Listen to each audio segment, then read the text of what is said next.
Hey guys, Scott Barry here. And over this video, we're going to go through how to select the different parts.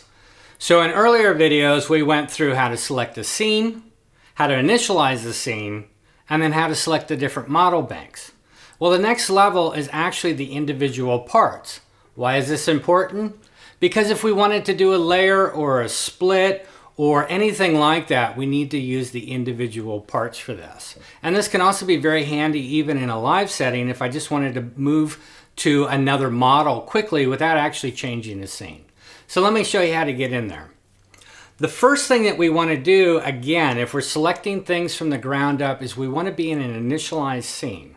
Why?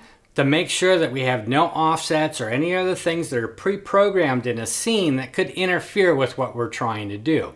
Like you want to add a layer real quick and you can't figure out why it doesn't sound. Well, it could be set in that scene that that part is off. So let me show you how to get around. So first thing that we want to do is we want to hold the scene button and we want to get into an initialized scene. So I'm going to hold scene, I'm going to go to bank 16 for example, and then I'm going to select 1. So now I'm in bank 16, scene number 1. This is an initialized scene. I can verify it in the screen again, initialized. And now let's get into the different parts. So we already went through the model banks. Now we're going to go through the parts. Now, the Jupiter-X in a scene can layer up to 4 parts and a rhythm section. So you actually have 5. But how do we select those? How do we change those sounds? How do we move around? So basically what's going on here is it's telling you which parts.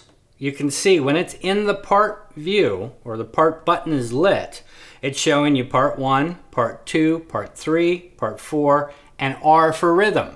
So these are the parts that are basically being selected for editing. So think of the part select as the editing one. So if I wanted to change the part 2 sound, I would select part 2, so on and so forth.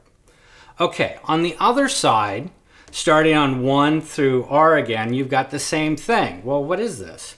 Well, this is the part on. Depending on which one is selected on is which one is currently sounding on the keypad. So if I just wanted to listen to part 2 and edit part 2, I would have this set up for edit and I would have part 2 on. If I wanted to layer parts, then the part on button is where it's important. So I would have these turned on. That would be all 4 parts layered. That would just be 1 and 2 layered. I hope you're getting it with how this works. So where we're in the part view, again, it's not only the part select that we're using for editing and the part on and off for which ones are being layered, split, etc. We also have another section that's over here that is MFX, drive, reverb, delay, etc. Well, what is this? Well, this is the effects on button. So even if I come over here and I turn and affect certain knob amounts, it's not going to affect anything unless these buttons are on. So if I want an MFX, got to make sure that's on. If I want to hear reverb, the reverb button needs to be on, etc. and so on. So this is a really cool way to be able to just shut things down if you want to, or turn them on and add them as you're in the part mode. So again, this is the part mode, Jupiter-X. Hope you guys enjoyed. Take care so much. We'll see you on the next one.